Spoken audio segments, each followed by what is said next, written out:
Minneapolis നഗരത്തിൽ US immigration agent വെടിവെച്ചു കൊന്ന 37-കാരിയുടെ സംഭവം വലിയ പ്രതിഷേധങ്ങൾക്ക് വഴിവെച്ചിട്ടുണ്ട്. ഫെഡറൽ ഉദ്യോഗസ്ഥർ പറയുന്നത് റെന്നി നിക്കോൾ ഗുഡ് എന്ന സ്ത്രീ കാറോടിച്ച് ഇമിഗ്രേഷൻ ഏജന്റുമാരെ ഇടിക്കാൻ ശ്രമിച്ചു എന്നാണ്. എന്നാൽ വെടിവെച്ച ഏജന്റ് അനാവശ്യമായി പെരുമാറിയെന്നാണ് നഗരത്തിലെ മേയർ പറയുന്നത്. സംഭവത്തിന്റെ വീഡിയോകൾ പുറത്തു വന്നിട്ടുണ്ട്.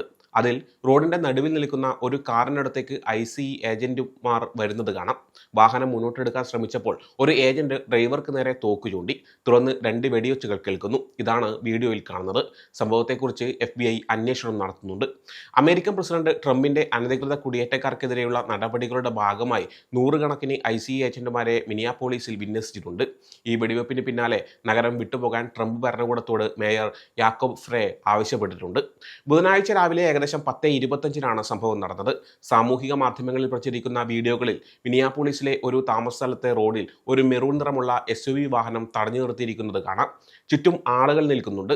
അവർ പ്രതിഷേധിക്കുന്നവരാണെന്ന് തോന്നുന്നു. സമീപത്ത് പോലീസ് വാഹനങ്ങളുമുണ്ട്. ICE ഏജന്റുമാർ വാഹനത്തിനടുത്തേക്ക് വരുന്നു. അവർ വാഹനത്തിൽ നിന്ന് ഇറങ്ങി ഡ്രൈവറോട് പുറത്തിറങ്ങാൻ ആവശ്യപ്പെടുന്നു. ഓരോ ഏജന്റ് കാറിന്റെ ഡോർ വലിക്കുന്നു. മറ്റൊരു ഏജന്റ് വാഹനത്തിന്റെ മുന്നിൽ നിൽക്കുന്നു. ഈ ഏജന്റ് എത്രത്തോളം അടുത്തു നിന്നുവെന്നോ വാഹനം ഇടിച്ച് അദ്ദേഹത്തിന് പരിക്കേറ്റോ എന്ന് വീഡിയോയിൽ നിന്ന് വ്യക്തമല്ല. വാഹനം മുന്നോട്ട് എടുക്കാൻ ശ്രമിക്കുമ്പോൾ ആ ഏജന്റ് വെടിയുതിർക്കുന്നു. വാഹനം നിയന്ത്രണം വിട്ട് സമീപത്ത് പാർക്ക് ചെയ്തിരുന്ന മറ്റൊരു കാറിലിടിക്കുന്നു. ട്രംപ് തന്റെ ട്രൂത്ത് സോഷ്യൽ എന്ന പ്ലാറ്റ്ഫോമിൽ കുറിച്ചത് ഇങ്ങനെയാണ്: ഒരു ICE ഉദ്യോഗസ്ഥനെ ക്രൂരമായി വാഹനം കയറ്റി ഇടിച്ചു.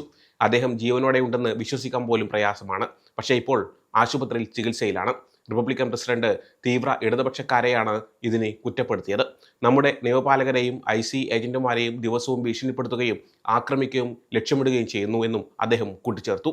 Minneapolis police chief Brian O'Hara പറഞ്ഞത് ഡ്രൈവർ വാഹനത്തിലിരുന്ന് റോഡ് തടസ്സപ്പെടുത്തിയിരുന്നു എന്നാണ്. ഒരു ഫെഡറൽ ഉദ്യോഗസ്ഥൻ അവരുടെ അടുത്തേക്ക് ചെന്നപ്പോൾ അവർ വാഹനം മുന്നോട്ടെടുക്കാൻ ശ്രമിച്ചു. US ഹോംലാൻഡ് സെക്യൂരിറ്റി സെക്രട്ടറി ക്രിസ്റ്റീനോ പറഞ്ഞത് സ്ത്രീ ദിവസം മുഴുവൻ ഉദ്യോഗസ്ഥരെ പിന്തുടരുകയും തടയുകയും ചെയ്തുവെന്നും ഒരു ഉദ്യോഗസ്ഥനെ ഇടിച്ചുകൊല്ലാൻ ശ്രമിച്ചത് സ്വദേശി തീവ്രവാദത്തിന്റെ ഭാഗമാണെന്നുമാണ്.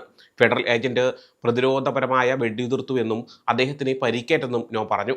പിന്നീട് അദ്ദേഹത്തെ ആശുപത്രിയിൽ പ്രവേശിപ്പിച്ച് വിട്ടയച്ചു.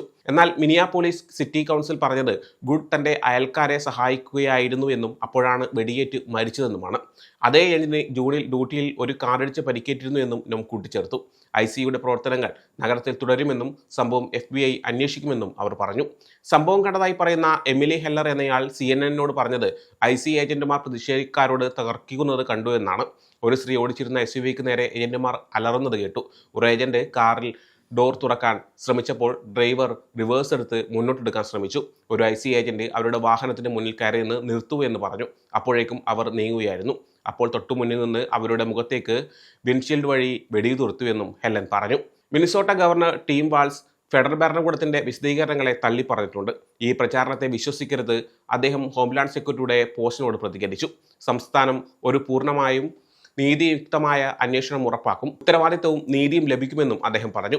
മുൻ vice president Kamala Harris, House minority leader Hakeem Jeffries എന്നിവരും പ്രസ്താവനകൾ പുറത്തിറക്കിയിട്ടുണ്ട്. ട്രംപ് ഭരണകൂടത്തിന്റെ സംഭവത്തെക്കുറിച്ചുള്ള വിവരണം ഗ്യാസ് ലൈറ്റിംഗ് ആണെന്ന് ഹാരിസ് പറഞ്ഞു. വെടിവെപ്പിൽ പ്രതിഷേധിച്ച് നഗരത്തിന്റെ പല ഭാഗങ്ങളിലും പ്രതിഷേധ പ്രകടനങ്ങൾ നടന്നു. ICE നഗരം വിട്ടുപോകണമെന്ന് ആവശ്യമുയർന്നു. ഈ സംഭവം നടന്ന സ്ഥലം 2020 ജോർജ് ഫ്ലോയിഡ് കൊല്ലപ്പെട്ട സ്ഥലത്ത് നിന്ന് ഏകദേശം 1 മൈൽ അകലെയാണ്. ആ സംഭവം ലോകമെമ്പാടുമുള്ള വംശീയ വിവേചന വിരുദ്ധ പ്രതിഷേധങ്ങൾക്ക് കാരണമായിരുന്നു. New Orleans, Miami, Seattle, New York city തുടങ്ങിയ മറ്റ് US നഗരങ്ങളിലും പ്രതിഷേധങ്ങൾ സംഘടിപ്പിക്കുന്നുണ്ട്. സുരക്ഷാ കാരണങ്ങളാൽ ഈ ആഴ്ച ക്ലാസുകൾ റദ്ദാക്കിയതായി മിനിയാപോളിസ് പബ്ലിക് സ്കൂൾ അറിയിച്ചിട്ടുണ്ട്.